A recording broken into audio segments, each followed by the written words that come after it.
I wouldn't do that if I were you. Wouldn't do what? What you were thinking of doing? How do you know what I was thinking? Oh, we make it our business to know a lot of things. Look, whatever you're selling, I'm not interested. Please, just leave me alone. Oh, no, you don't understand. I've got a job to do here. I said leave me alone. This isn't going very well. You said it was going to be easy. But he won't listen. I know. At first you don't succeed, Bob. Have you ever read Tom Sawyer? What? Now, there was an industrious young man. When the chips were down, he never gave up. Do you remember why? Who cares? He kept thinking of others, George, not about himself, but about the folks who needed him. You just called me George. How do you know my name? Oh, I've watched you grow up from a little boy. I know all about you. But how is that possible? I've never seen you before. Well, you've never needed to until now. How's the lip? Looks like it stopped bleeding. That's the answer I got to a prayer a little while ago. Oh, no, George. I'm the answer to that prayer. Who are you? Oh. Clarence Oddbody, AS2. Oddbody. AS2. Well, what's that AS2? Angel second class. Now I know I've lost my mind. Not yet, but you were well on your way. Besides, it's ridiculous to think of killing yourself for a measly $8,000. Oh, How did you know that? I've been trying to tell you. I'm your guardian angel. I know all about you. Well, you look like the sort of angel I'd get, I'll grant you that. Sort of a fallen angel. What happened to your wings? I haven't won my wings yet. That's why I'm an angel second class. But you're going to change all that. I am? How? By letting me help you. Oh, and the only way you're going to help me is to get me $8,000 by the time the clock strikes 12. After that, my life turns into a pumpkin. Don't use money in heaven, no. Oh, yeah, that's right. Well, it comes in pretty handy down here, I'll tell you that. Truth be told, I'm worth a lot more dead than alive. Oh, now you mustn't talk like that. I'm not going to get my wings with that kind of attitude. Why, you just don't know how much you're worth. Why, if it hadn't been for you... If it hadn't been for me, everybody I know would be much better off. Everybody. My wife, my kids, my friends. Well, you do have a lot of friends, I'll say that for you. Why, do you know that they've jammed up our airwaves for over an hour now? What are you talking about? Prayers. When they're heartfelt, they're awfully powerful missiles. And the ones for you have lit up our entire celestial system. Why? How? Because you're such an important influence in so many lives. Always have been. Just like Tom Sawyer. Since when? Since the day you saved your little brother from drowning when he fell through the ice. Well, that was just instinct. Besides, I was only 12 years old. Well, there were other boys there that were older and better swimmers than you. They didn't nod to their instincts. But he was my brother. I know. But what about when you helped Mr. Gower and you saved him from ruin? That wasn't instinct. That was courage. Deep-seated, wrenchful of guts courage. But he had just received a telegram informing him that his son had died. I know. And he had turned mean through and through from drowning his sorrow in a bottle. George, are you out there? I'm sorry, Mrs. Blaine. The box of capsules should have been there over an hour ago.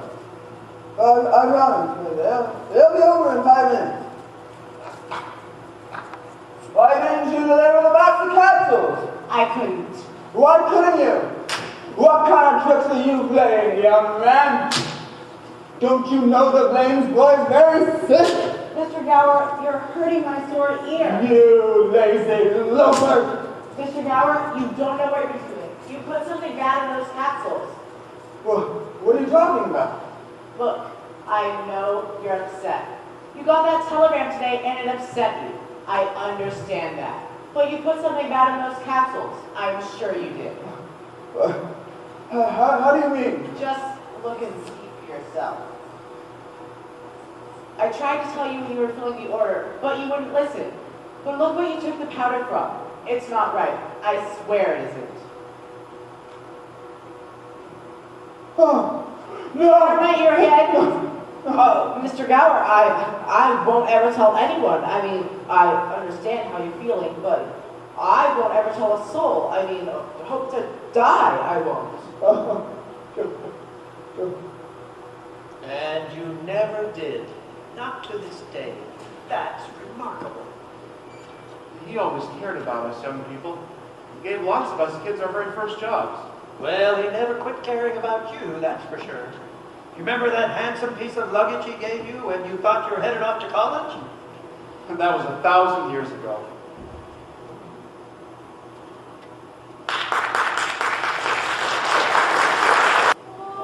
He's a jolly good fellow, for he's a jolly good fellow, for he's a jolly good fellow, which nobody can deny. May you always use it in good health, George. Oh, Mr. Gower, how can I ever thank you? Oh, well, by graduating with honors, that'll do us all proud. Bad chance.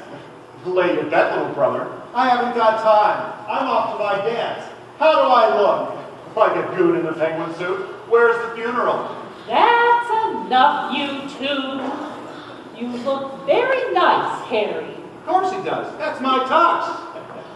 Aunt Tilly, what's your verdict? Do I look good enough to eat? You lay a hand on me, young man, and I'll hit you with this purse. But Aunt Tilly, I'm in love with you. I'm going to full moon out tonight. Harry, that's enough! Oh, hey, Mom, I've got to borrow the car. I've got to take some plates and stuff over to the dance. Whose plates? Mom, I am chairman of the Eats Committee, and we're short a couple of dozen plates. Now, wait a minute, Harry. You can't use my Sunday china. That was my grandmother's, her mother's before that. Harry, are you listening to me? We're all going to miss you, George. Thanks, Violet. Say, that's something fresh you got out there. With this whole thing, well, it's a hand-me-down, just like Harry's. Well, it Sure is pretty, isn't it, George? What's that? Oh, the dress. Yes, it's really nice, Violet. Well, I guess I better be going. The dance starts in another half an hour. Why don't you drop by later on? Just might do that. I hope you do. Bye now, George. Vi, you want Ernie and I to walk you over to the school? No, that won't be necessary. Take care, George. Yeah. Well, let's go. See you around, George. Sam, Billy, where's Pop? Oh, he had to do a special report for Potter. There's a board meeting tomorrow. I thought when Pop put him on the board of directors, he'd ease up on us a bit. What's eating that old money-grabbing buzzer now anyway? Oh, he's a sick man, George. He's sick in his mind, sick in his soul if he had one. Why, he hates everybody who has anything that he can't have. Hates us mostly, I'm afraid. After you graduate, George, you wouldn't consider coming back to the building alone with us, would you? Oh, not me. I couldn't face being cooped up in some shabby little office all my life. I'm sorry, Uncle Billy, but the thought of spending all my life trying to figure out a way to save 3 cents a length of pipe, I'd go crazy. I want to do something big, something important. Well, you know, George, your dad and I seem to feel that in a small way we are doing something important too. You know, it's in the soul of a man to want to have a roof and 4 walls and a fireplace to sit beside of in the evening. And we like to think that we're helping him do that. Now, Bill, you know that this town has no good for any man who's not willing to fall to Potter. But George, you've got talent. We've all seen it.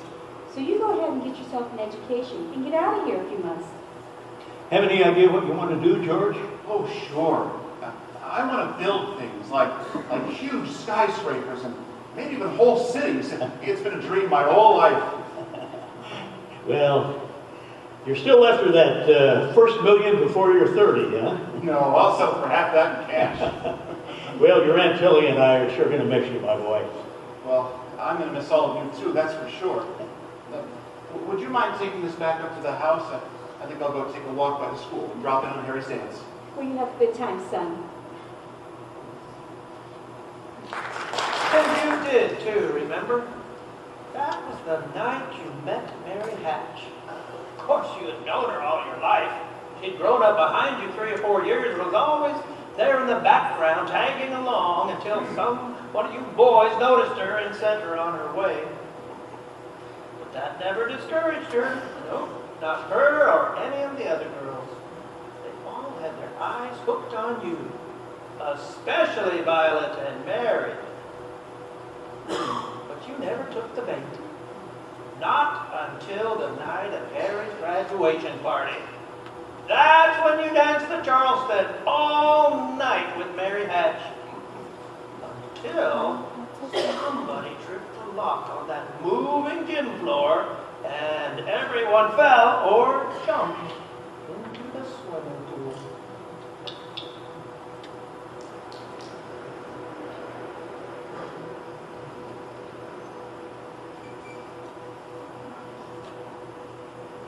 Buffalo gals, can't you come out tonight? Can't you come out tonight? Can't you come out tonight? Buffalo gals, can't you come out tonight?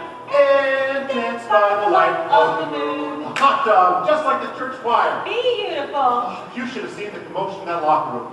I knocked down 3 people just to get this stuff for wearing.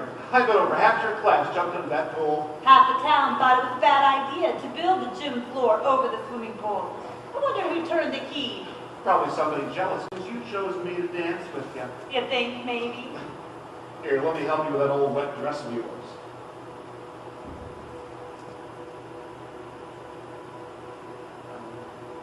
Hello.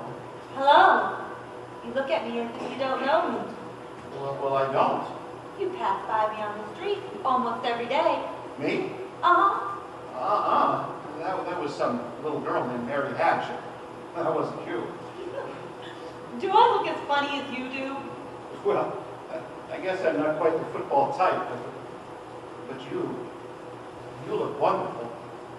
Why, if it wasn't me talking, I'd say we're the prettiest girl in town. Well, why don't you say it? I don't know. Maybe I will. Say, how old are you anyway? You can't ask me that. But I am. 18? 18? Why, was only last year you were 17. Too young or too old? Oh, no, just right. Your age fits you. And you look a lot older without your clothes on. I mean, without your dress, you look younger. Or older, or oh, I'm sorry. Sir, my train, please. Pox upon me for a clumsy louse. You're the most like. You may kiss my hand. As I was lumbering down the street, down the street, down the street. Well, I guess I'll throw a rock at the old Granville. Oh, no, don't, George. I love that old house. Oh, no, you don't understand. See, you make a wish, and then you throw a rock, and you try to break some glass. You got to be a good shot nowadays, because there's already so many broken windows. Oh, no, George. That house is full of romance. I'd like to live in it. That old place? I would live in as a ghost. Here, watch. Second floor window. What'd you wish for? Oh, not just one wish, Mary, but a whole half-one. I know what I'm going to do tomorrow and the next day and next year and the year after that. I'm going to shake the dust of this crummy old town off my shoes, and I'm going to see the world. Rome, Greece, the Parthenon, the Colosseum. And then I'm going to go to college and see what they know. And then I'm going to build things, huge things, like giant airfields and skyscrapers 100 stories high and bridges a mile long. Or you can throw a rock, Mary? Hey, that was a pretty good shot. What'd you wish for, Mary? Buffalo gals, can't you come out tonight? Can't you come out tonight? Can't you come out tonight? Buffalo gals, can't you come out tonight and dance by the light of the moon? What did you wish for when you threw that rock? Oh, no. Oh, come on, tell me. And if I tell you, it might not come true. What is it you want, Mary? Do you want the moon? Just say the word and I'll throw a lasso up there and pull it down for you. Say, that's a good idea. I'll give you the moon, Mary. I'll take it. And then what?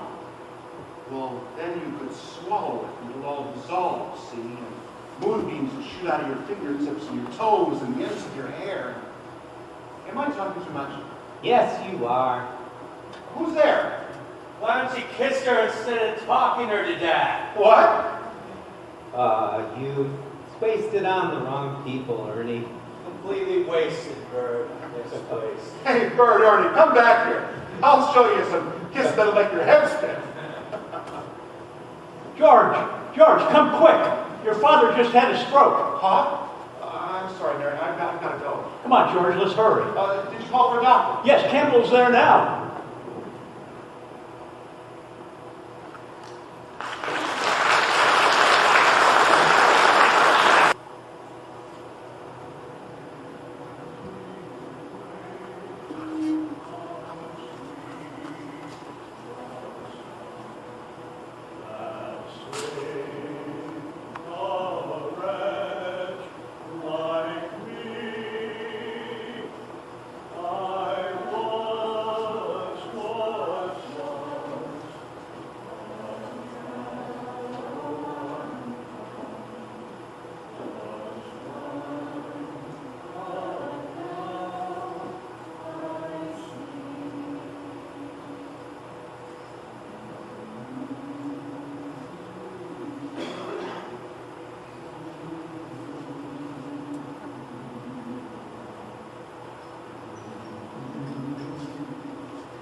It was nice of you to come, Mr. Potter. Well, George, your father was the building alone here in Bedford Falls. I agree, Mr. Potter. Of course, he wasn't much of a businessman, and that's what killed him. I don't mean any disrespect, George, God rest his soul, but he was a man of high ideals. And high ideals without common sense can ruin a town. And that's why at tomorrow morning's board meeting at the building alone, I'm going to make a motion. A motion? Yes, sir, a motion to dissolve the institution, turn its assets and liabilities into receivership. But Mr. Potter. Take this loan application through. The board will vote on tomorrow morning. For Ernie Bishop. You know, this fellow walks around town all day delivering the mail. Usually late, because he has to talk to everyone on his route. Well, anyway, I happen to know that the bank turned down his loan. Yet he comes to the building alone, and we're willing to build him a house worth $5,000. Why is that, George? Well, now I handled that myself, Mr. Potter. You have all the paperwork there, his salary, his insurance, and I can personally vouch for his character. Oh, so he's a friend of yours. Yes, sir. So if you shoot pool with the manager's son, you can borrow money. And what does that get the building alone, George? A discontented, lazy rabble instead of a thrifty working class. And all because a few starry-eyed dreamers like your father went around and stirred them up and filled their heads with a bunch of impossible ideas. Now, Mr. Potter, you just hold on a minute here. You're right when you say my father was no businessman. I know that. Why he ever started this cheap penny-ante building alone in the first place, I'll never know. But neither you nor anybody else can say anything against his character.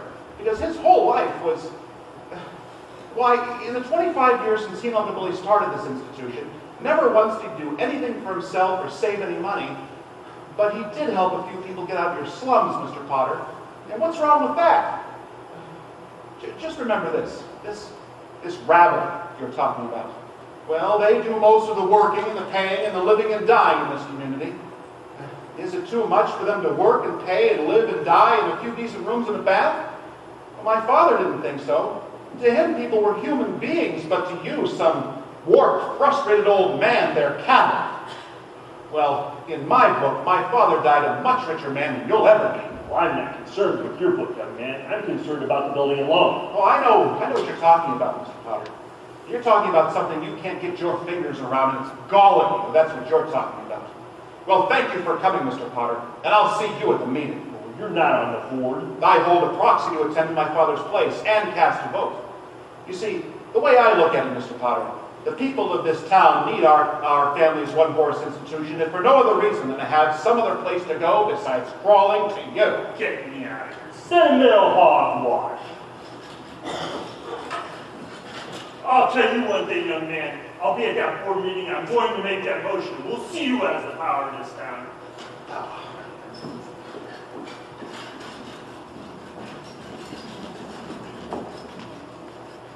But you spoke eloquently at that board meeting, and they voted Potter down. But on one condition I hadn't banked on. Yes, that you take over in your father's place. And you did. And you turned over all your school money to your brother Harry and sent him off to college. And Harry became a football star. Made the second team All-American. He did. And you got 4 years older.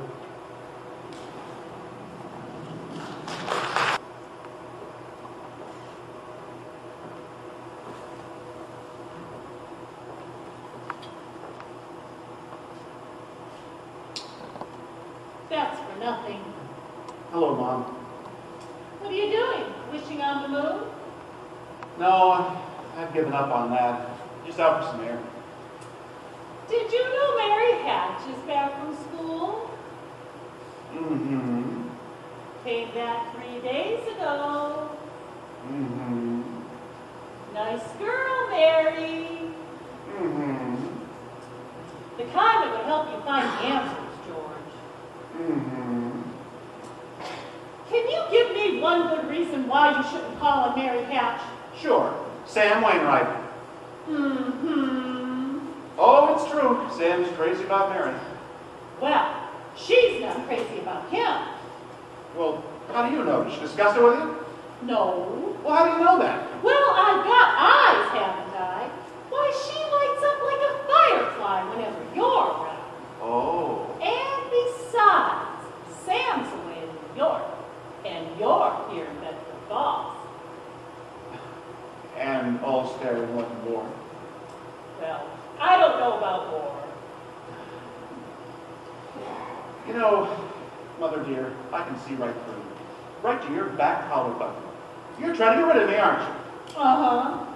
Oh, here's your hat. Where's your hurry?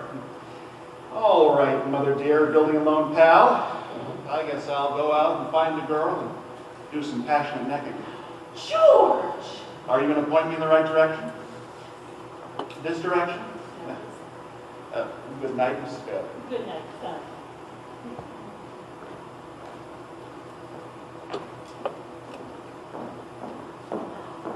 Hello, Georgie Porgy. Oh, hello, Vi. How's business in the old-fashioned permanent wave shop? Well, I'm not a tidal wave yet, but I've got a lot of city mothers coming in thanks to you. What gives with you?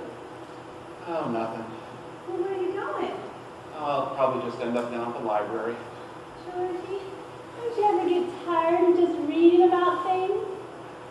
Yes. Yes, I do. What are you doing tonight? Not a thing. Are you game, Vi? Let's make a night of it. Oh, Dr. Georgie, what do we do? Well, let's go out in the field and we'll take off our shoes and we'll walk through the grass. Huh? And then we'll climb Mount Bedford up by the falls and we'll smell the pines and we'll watch the sunrise through the peaks and we'll stay out there all night and everybody will be talking. It'll be a terrific scandal. Walk through the grass in my bare feet? George, have you gone crazy? And Mount Bedford? Who would want to climb all the way to the top of Mount Bedford? It's got to be a 10-mile hike at least. Oh, just forget the whole thing. It was just a crazy idea. You're telling me. Good night, George.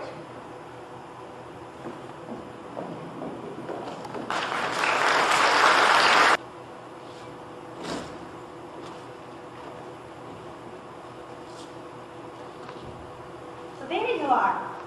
Oh, hello, Mary. I noticed you were passing by. Have you made up your mind?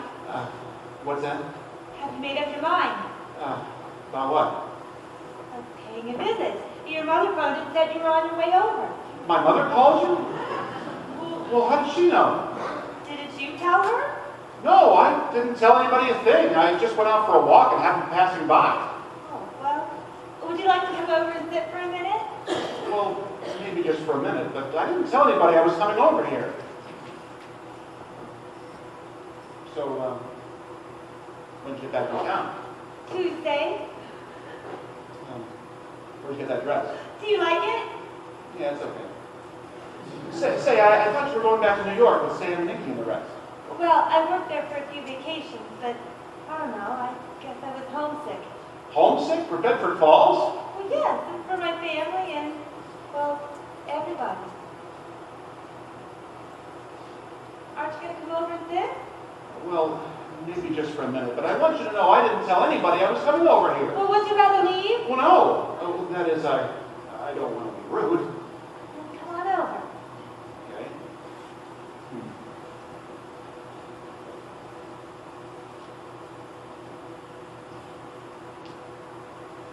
Buffalo gals, can't you come out tonight? Can't you come out tonight? Can't you come out tonight? Buffalo gals, can't you come out tonight and dance by the light of the moon? Mary, who's down there with you? It's George Bailey, Mother. George, Bailey, what does he want? I don't know. What do you want? Me? They're not a thing. He's making violent love to me, Mother. You tell him to go home right now, and don't you leave this house either. Sam Wainwright comes to call you from New York tonight. There he is. Good night, George. I'd better be going. Oh, no, wait a minute. Mary, get the phone.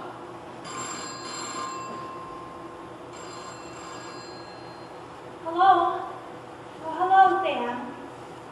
Guess who's here? It's George Bailey. He wants to talk to you, George. Me? Hurry, it's long distance. Hello, Sam. Well, George Mikhailovsky. Say, fine pal you are, what you trying to do, steal my girl? What are you talking about? Nobody's trying to steal your girl. Look, here's Mary. No, wait a minute. I want to talk to both of you. Tell Barry to get on the extension. He wants you to get on the extension. Well, Mother's on the extension. I am not. Here, we can both listen. We're here, Sam. Now listen here. I got a big deal going through that can make us all rich. George, do you remember that night in Martini's bar when you told me you had read somewhere about making plastics out of soybeans? Yeah. Soybeans, sure. Well, Dad snapped up the idea. He's going to build a factory right outside Rochester. Here's the point. Mary, you're in on this too. George, have you got any money? Money? Yeah, a little. Well, I want you to take every cent you've got and put it into our stocks. George, I may have a job for you. That is, unless you're still married to that broken down building in Lone. This is the biggest thing since radio. And I'm letting you in on the ground floor. Mary? Mary? I'm here, Sam. Would you tell that guy this is the chance of a lifetime? The chance of a lifetime. You hear?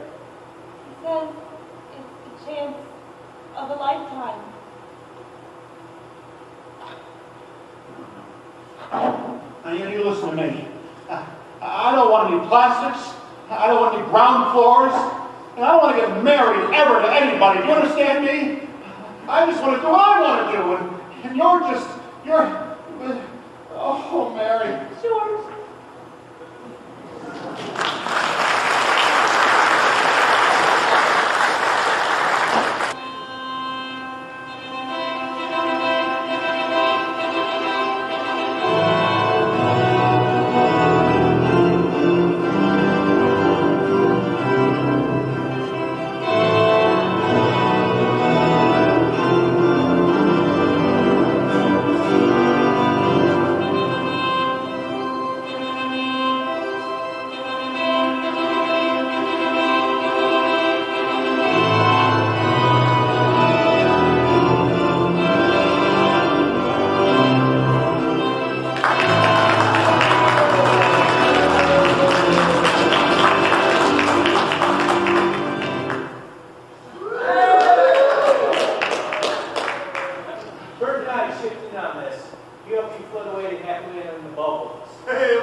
right in time, Mary.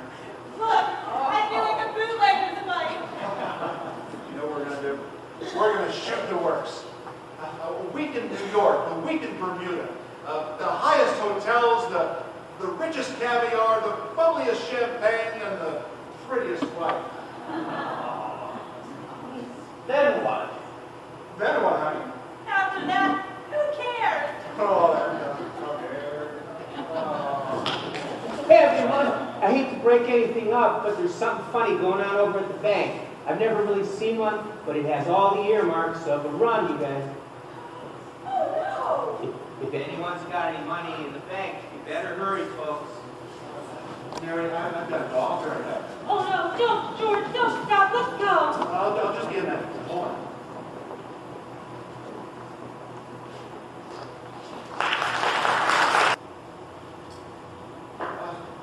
What's the meaning of this, Uncle Billy? A holiday? Oh, George, this is what you call a pickle, a real pickle.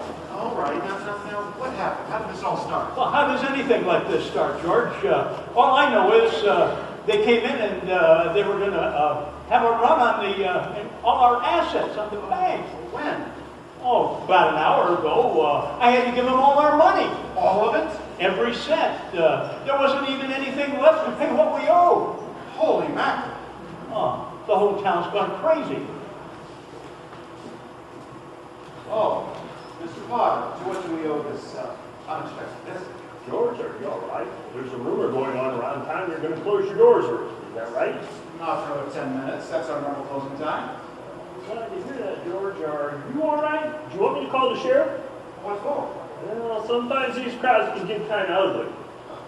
I can assure you, Mr. Potter, all of our customers are really very polite. Well, I'm glad to hear that, George. You know, I'm going all out in this crisis. I've guaranteed the bank sufficient funds to meet their needs.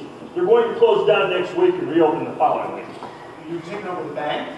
Well, I may lose a fortune, but I'll guarantee the same thing to your people. Just bring your shares over to the bank. I'll give you 50 cents on the dollar. Now, that won't be necessary, Mr. Potter. We can take care of all of our customers right here. Well, just remember, George, don't close your doors before 6 or you'll never reopen. But remember, ladies and gentlemen, 50 cents on the dollar. You never miss a trip, do you, Potter? Well, you're going to miss this one. Okay, folks, now don't panic, don't panic. You all heard Mr. Potter. The bank will reopen in a week. But I've got my money here, George, and I'll take it now. Miss Andrews, you're looking at this all wrong, as though I have the money in the safe. Well, the money's not here. The money's in the Macklin's house next to yours, and in the Joneses' house, and in the Heiser's house, and 100 others. Why, you loan them the money to build, and then in time they pay it back to you as best they can. And now what are you going to do? Foreclose on? I've got $242 in here, George Bailey, and $242 isn't going to break anybody. All right. Here, you sign this, and you'll have your money in 60 days. 60 days? Well, that's what you agreed to when you bought your shares. Now, hold up your end of the agreement, please, and give us 60 days on this. Are you going to go to Potter? Better get half than nothing. Mrs. Thompson, Miss Andrews, please, just wait. Listen. If Potter gets hold of this building alone, there won't be another decent house built in this town. Well, he's already got charge of the bank. He's got the bus lines. He's got the department store. And now he's after us. Why? Because we're cutting in his business, that's why. And because he wants all of you to keep living in his slums and paying the kind of rent he decides. Well, we're not going to let him. We can get through this thing, but we've got to stick together. We've got to have faith in each other. But my husband hasn't worked in over a year, and I need money. George, how am I going to live until the bank opens? We have bills to pay. It's my money, George, and I need it now. Can't feed my kids on faith alone, George. How much do you need? Hey, that's right. I've got $2,000. Here's $2,000 to tide us over to the bank reopens. Okay, Miss Andrews, how much do you need? I'll take $242. Oh, come on, Miss Andrews. Really, just until the bank reopens, how much is it? I'll take $242. All right, here. That'll close my account. No, your account's still open, and that's just a loan, okay? All right. Ernie. I got $300 here, George. Ernie, please, what's it going to take? Just for the bank bill. Well, I suppose I could get by with $20. $20. There, now you're talking. All right. Mrs. Thompson. But George, this is your own money. Don't worry about that, Mrs. Thompson. How much do you want? I can use 20. $20. All right. There you go. And I'll sign a note. You don't have to sign anything. I know you'll get back when you can. George. Very good. Mrs. Martinez. Could we have 1750? 17. Bless your heart. Of course you can have 1750. Here, Billy, you got 50 cents? There we are. There you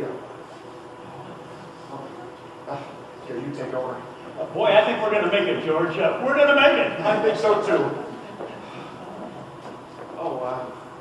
Hello, Mrs. Bailey. Hello, Mr. Bailey. How's business? Booming. Well, at least you have a place to come home to. The windows are broken out, and the roof leaks in a place or two. But the structure is sound, and there isn't a crack in the foundation. What are you talking about? 32 Sycamore. 32 Sycamore. But that's... Remember the night we broke out the windows? That's what I wished for. And I've been saving ever since. Happy anniversary. Happy anniversary? We've only been there an hour. 1 hour, 29 minutes, and 40 some odd seconds to be exact. Soon enough to celebrate, I would say, wouldn't you? Oh, darling, you're wonderful.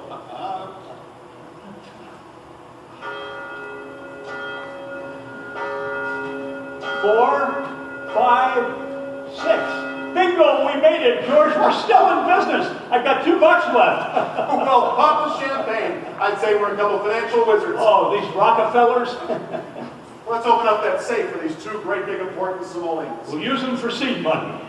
And here's to Papa Dollar and Mama Dollar. And if you want to see this building alone stay in business, you better have a family real quick.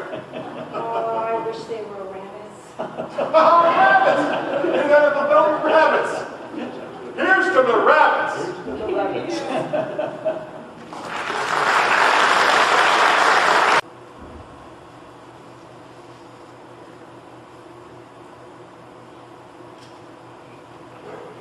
Bread, that your house may never know hunger. Salt, that your life may always have flavor.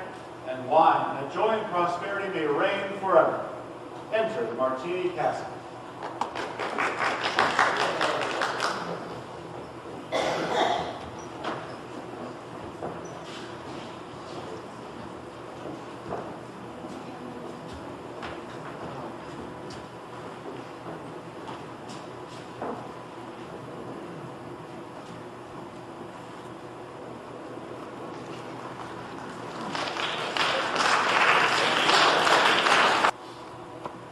You can't dismiss this Bailey Park any longer, Mr. Potter. It's cutting deeper and deeper into your profits. Well, this Bailey family's been a boil on my neck long enough. Mr. Bailey has just arrived, sir. Good, tell him to wait. Go on, Miss Carter. Well, as you know, he's built a whole subdivision out by the cemetery. Dozens and dozens of the prettiest little homes you've ever seen. Why, I'm thinking of purchasing one myself. Don't you dare. The point is, Mr. Potter, 90% of those residents used to pay rent to you. Now, if I were you, Mr. Potter... Well, you're not, Miss Carter. I know, I'm just a lowly bank examiner. But if you're not careful, one of these days... I'm a busy man, Miss Carter. I don't have time for your idle conjecture. Good day. Kind of admire you, Mr. Bailey. I'll show you a thing or two. Yes, sir. Send Bailey in.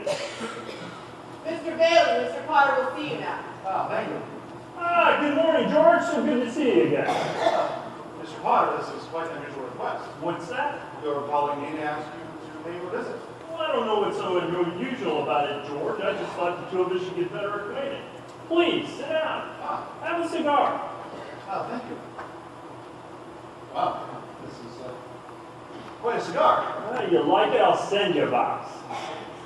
Well, now, Mr. Potter, I'm sure we'll get to this eventually, but why exactly did you want me to see? That's what I like so much about you, George. George, I'm an old man, and most people in this town hate me. But I don't like them much either, so that makes all even. As you probably know, I run practically everything in this town, except the Bailey building alone. And for a number of years, I've been trying to get control of it, or kill it. And I haven't been able to do that either. You've been stopping me. In fact, George, you beat me. And you can ask anyone in this county, that takes some doing. For instance, during the Depression, you and I were the only two to keep our heads. You saved the building alone, I saved all the rest. Well, most people would say you stole the rest. Oh, the envious ones and suckers. Now, I stated my side very plainly. Let's take a look at yours. A young man, married, 27, 28, making maybe 40 a week. 45. 45 to 45. And after supporting your wife and your mother, you're left with maybe 10 if you skimp after paying your bills. Child or two comes along, you won't even be able to save the 10. Now, a young man at 27, 28 years old with some ordinary yokel, I'd say he was doing fine. But George Bailey is no ordinary yokel. He's a smart, intelligent, ambitious young man who hates his job, who hates the building alone almost as much as I do. A young man who's been dying to get out of this town ever since the day he was born. A young man, smartest one in the crowd, mind you, who's had to sit back and watch all of his friends go places because he's trapped. Trapped into frittering his life away playing nursemaid to a bunch of garlic eaters. Now, do I exaggerate, George, or do I paint a correct picture? Well, now, what exactly is your point here, Mr. Potter? Point? My point is I want to hire you. Hire me? Yes, George, I want you to manage my affairs. I want you to run my properties. I'll start you out at $20,000 a year. $20,000 a year? Yes, wouldn't you like to live in the nicest house in town? Buy your wife fine clothes? Take a couple of business trips to New York every year? Maybe once in a while Europe? You wouldn't mind that, would you, George? Would I? You're not talking to somebody else here, are you, Mr. Potter? This is me. Remember me? George Bailey. Yes, yes, George Bailey, whose ship has just come in if he's brains enough to climb aboard. Well, what about the building loan? Confound it, man, are you afraid of success? I'm offering you a 3-year contract at $20,000 a year. Is it a deal or isn't it? Well, Mr. Potter, I know I ought to jump at the chance, but I wonder if you'd permit me 24 hours to think it over. Well, sure. Go home, talk it over with your wife. I'd like to do that. In the meantime, I'll draw up the paperwork. All right, sir. Okay, George? Okay, Mr. Potter. No, it's not okay. I don't need to talk to anybody. Now, I know the answer right now, and the answer's no, doggone it, no. You sit around here and you spin your little webs and you think the whole world revolves around you and your money. Well, it doesn't, Mr. Potter. In the whole vast configuration of things, I'd say we're nothing but a scurvy little spider. And you're just... And that goes for you, too. And that goes for you, too.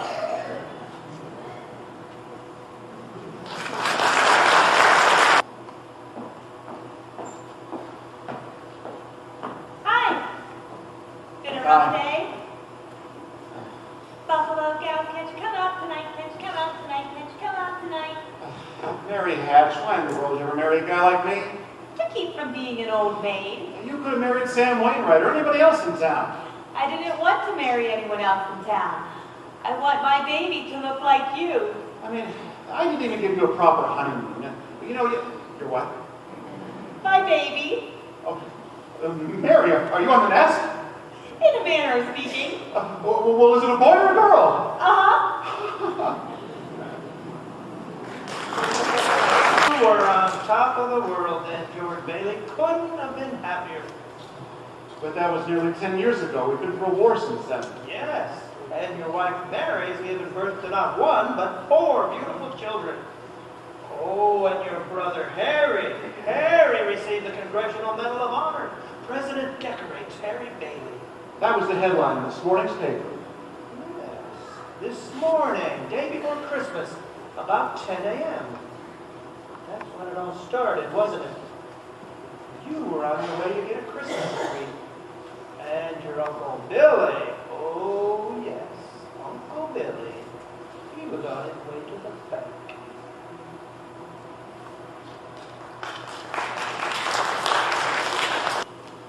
Extra, extra, read all about it. Local boy wins Congressional Medal of Honor. Harry Bailey to be decorated by the president. Bailey boys again. Well, good morning, Mr. Potter. What's the news? Well. Harry Bailey wins Congressional Medal. You don't think that could be one of the Bailey boys, do you?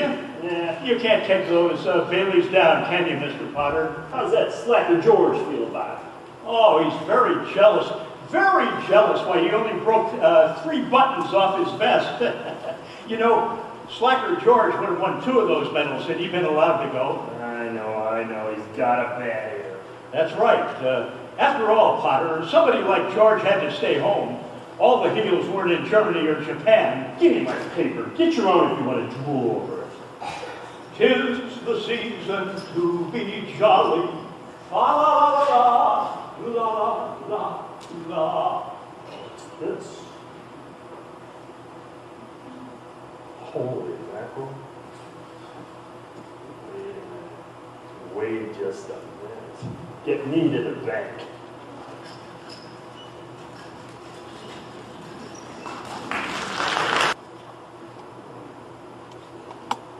Extra! Read all about George, hurry, it's Harry on long distance from Washington. it. Harry? Well, what do you know? He reversed the charge, it's okay. Is it okay for a hero? Hey, Harry!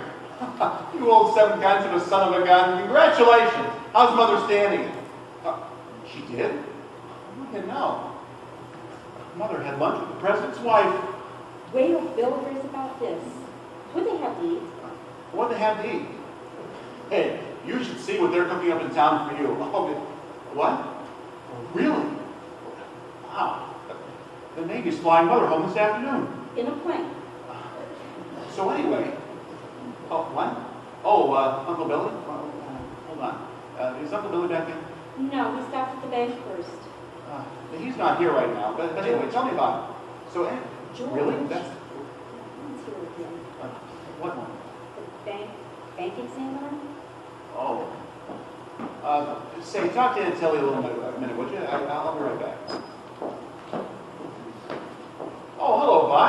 Can I speak to you for a second? Well, of course you can. Just step into my office. I'll be right there. Hello, Miss... Carter, bank examiner. Miss Carter, Merry Christmas. Merry Christmas. We're all excited around here. My little brother Harry just won the Congressional Medal of Honor, and the president just decorated him. Yes, I hear they do that type of thing. Now, I trust you had a good year. A good year? Oh, Miss Carter, between you and me, we're broke. Very funny. Although I shouldn't wonder when you okay reverse charges on personal long-distance calls. George, shall I hang up? No, he wants to talk to Uncle Billy. Just hold on.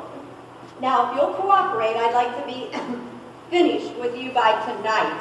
You see, I want to spend Christmas in Elmira with my sister and her family. Oh, I don't blame you one bit, Miss Carter. Just step into that office right over there. Uncle Billy has everything all day up.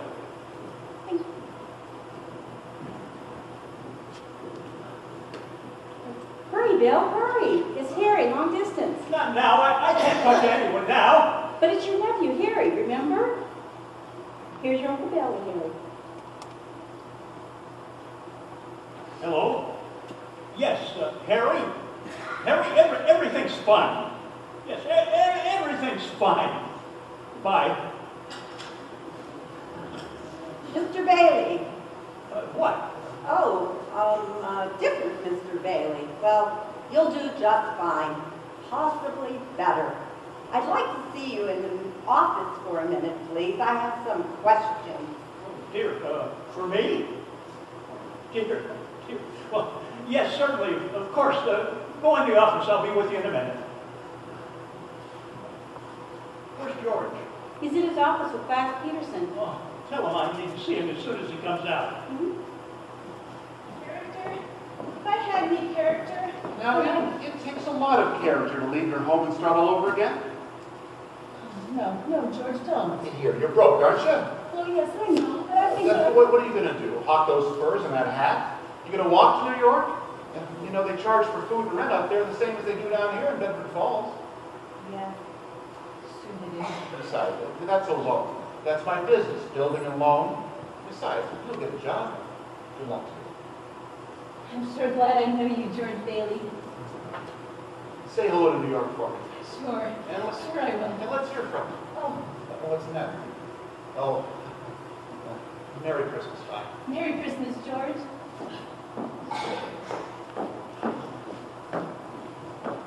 Mr. Bailey, we have a serious problem. A problem? How do you mean? George, can I see you for a minute alone? Well, sure, I'm Uncle Billy. What is it? What? Oh, dear, is that your bad ear? No! Oh, then you did hear me. I'm afraid so. How much? That much? Are you sure? Did you have it with you? Yes, I was counting it, I think. You think? Uncle Billy, we gotta find that money. Oh, George, I'm no good to you. Did you buy anything? No, nothing, not even a stick of gum. Listen to me. Think. Where's that money? Oh, George, I have been thinking, and I can't think anymore. It hurts. You listen to me. Where's that money, you stupid, silly old bull? Where's that money? Do you realize what this means? It means bankruptcy and scandal and prison. Oh, no. Yes! That's exactly what it means. Well, one of us is going to go to jail. And it's not going to be me.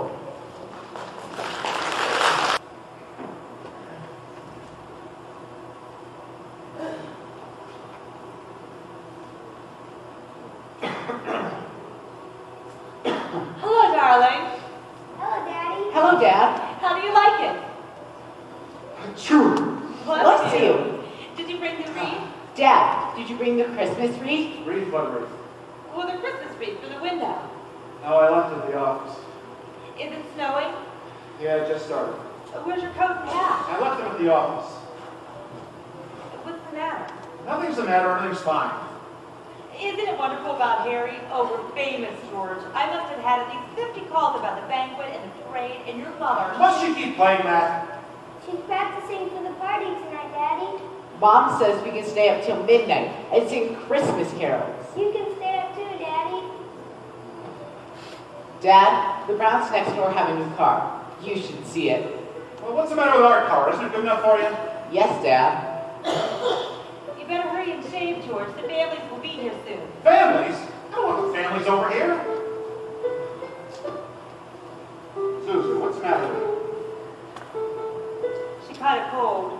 She got it coming home from school. The teacher gave her a flower as a prize, and she didn't want to crush it, so she didn't button up her coat.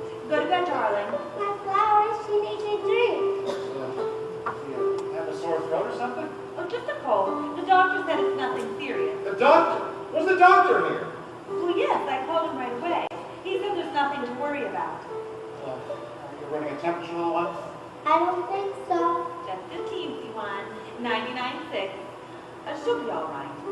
All right, son. Better get back up to bed. This floor is cold. My flowers, she needs a drink. Now!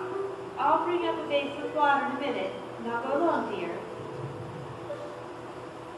This old house. Ratty old barn. Might as well living in a refrigerator. I don't know why we don't all have pneumonia. Why do we have to live here in the first place and stay in this crummy old town? George, what's wrong? Dad, how do you spell frankincense? I don't know. Ask your mother. Telephone. I'll get it.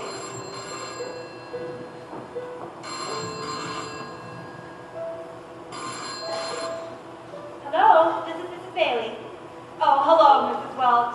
Oh, thank you. She'll be The doctor says she should be out of bed in time for Christmas dinner. Is that Susan's teacher? Yeah. Let me talk to you. Hello, Mrs. Welch?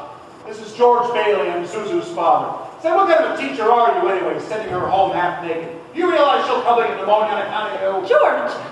Is this the kind of thing we pay taxes for, to have teachers like you? Silly, stupid, careless people who have no regard for sending our kids home without any clothes on? George. You know, maybe my kids aren't the best dressed kids.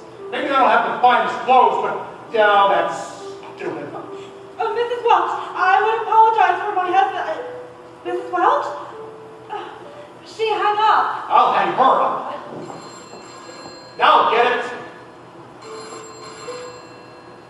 Hello? Hello, who is this? Oh, Mr. Welch. Oh, I'm so glad you called. Gives me a chance to tell you what I really think of your wife. What did you say? Oh, you will, Bill. Okay. All right, Mr. Welch. Anytime you think you're man enough, you just... What? Hello? Hello? Nah, he hung up. Dad, how do you spell hallelujah? How the hell should I know? What am I, a dictionary?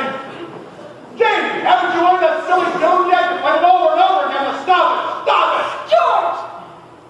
Why must you torture the children? Why don't you just go?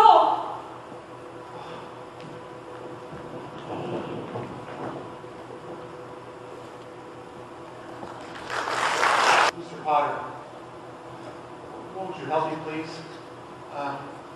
Through some sort of accident, my company is short in its accounts.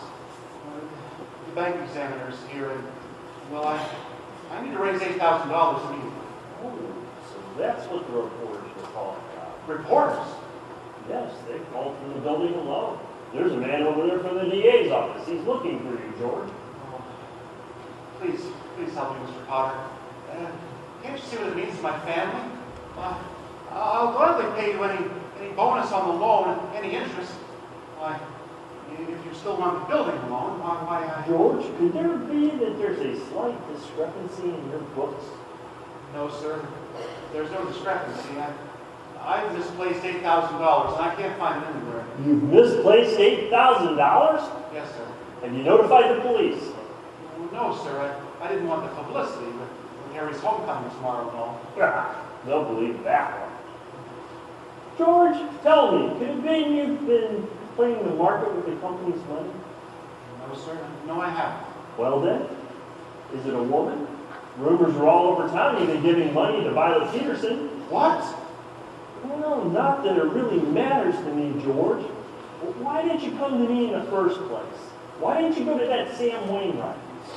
Well, he's in Europe. I can't get a hold of him. What about all your other friends? Well, they don't have that kind of money, Mr. Potter. You know that. You're the only one in town who can help me. I see. I've suddenly become quite important. George, what would I have for security? Do you have any stocks? No, sir. Bonds?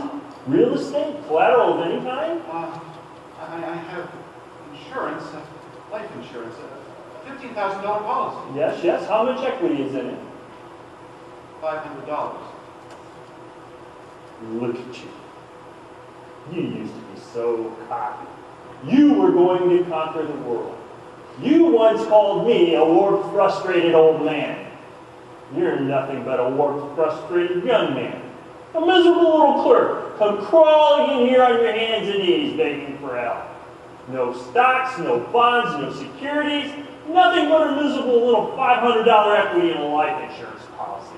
Why, George, you're worth more dead than you are alive. Why don't you go to the riffraff you call your friends that you love so much and ask them for the $8,000? You know why? Because they run you out of town on a rail. Well, George Bailey, I'll tell you what I will do for you. Since the bank examiner's still in town, and since I'm still on the board of trustees at the building alone, I'm going to swear out a warrant for your arrest. Misappropriation of funds, malfeasance. No. Oh, George, you go ahead. You can't hide in a little town like this. Oh, God. You gotta help me out on this one.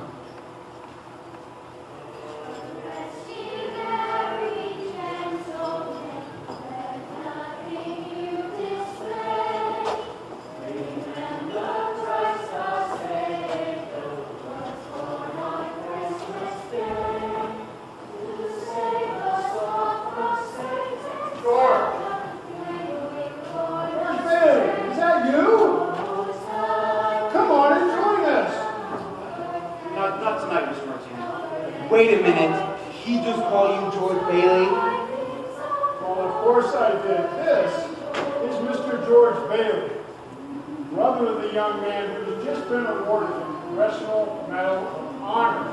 Oh, if you ever talk to my wife like that again, you'll get placed. She cried for an hour and wouldn't even come out with us tonight.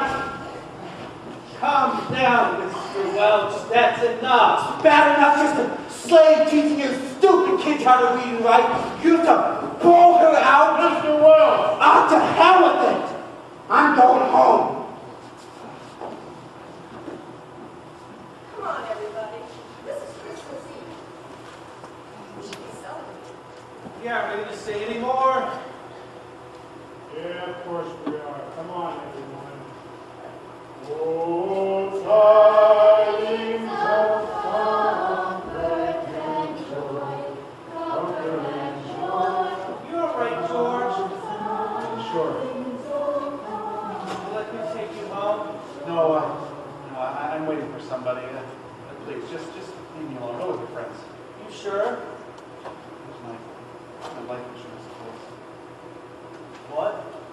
Nothing, Ernie. Please, just leave me alone. I'll be all right.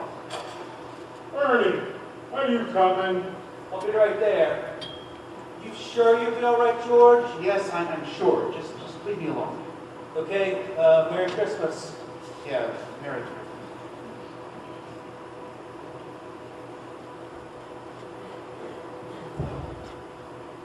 Oh, God.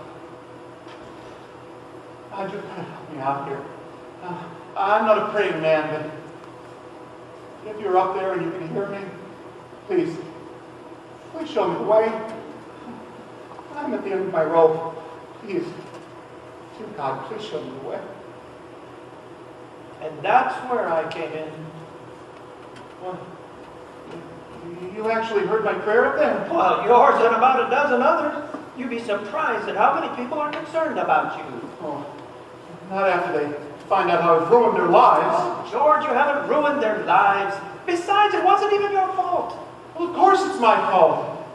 I'm the president of the company, and I'm the one to be held accountable. Just ask Mr. Potter, he'll tell you. And you think killing yourself would make everyone feel happier? Oh, I don't know. I suppose it'd be better if I had never been born. What'd you say? I said I wish I'd never been born. Oh, you mustn't talk like that. Wait a minute. That's an idea. What do you think about it? Yeah, that'll do it. All right, you got your wish. You've never been born.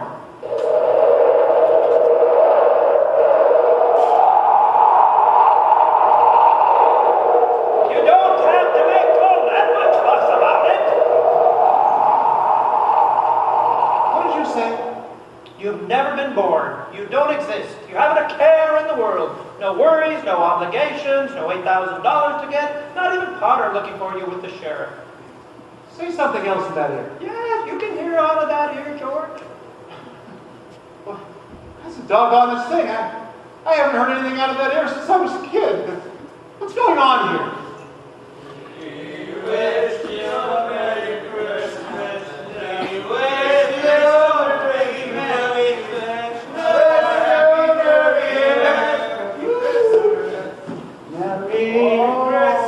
Over there. Three more. I have two more suckers. We gotta sing for them. We wish you a Merry Christmas. That's my name. This is my voice. Stop. Mr. Martini, don't you recognize me? Dominic, he knows your name. Now we've got to sing to him. Where's Mr. Martini? Listen. She's at home. They're all at home. That definitely makes it a Merry Christmas. Yes, it does. Merry Christmas. But I saw her just a little while ago. Her and other women and children too. Where? What are you talking about? You're not going to snitch on us, are you? Hey, I know you. You just hit me a little bit ago.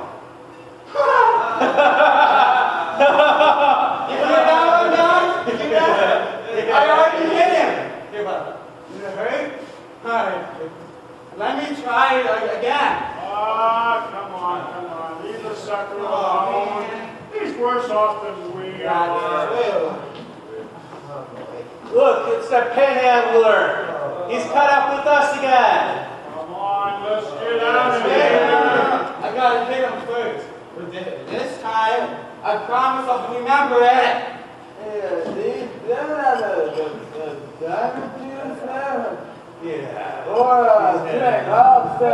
Mr. Gower!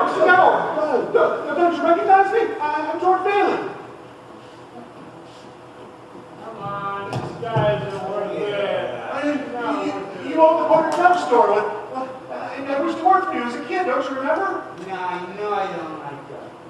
This rumhead over here, he spent 20 years in jail for poisoning a child. That's right. And if you know him, you must be in jail for it yourself. Come on, man, let's get out of here.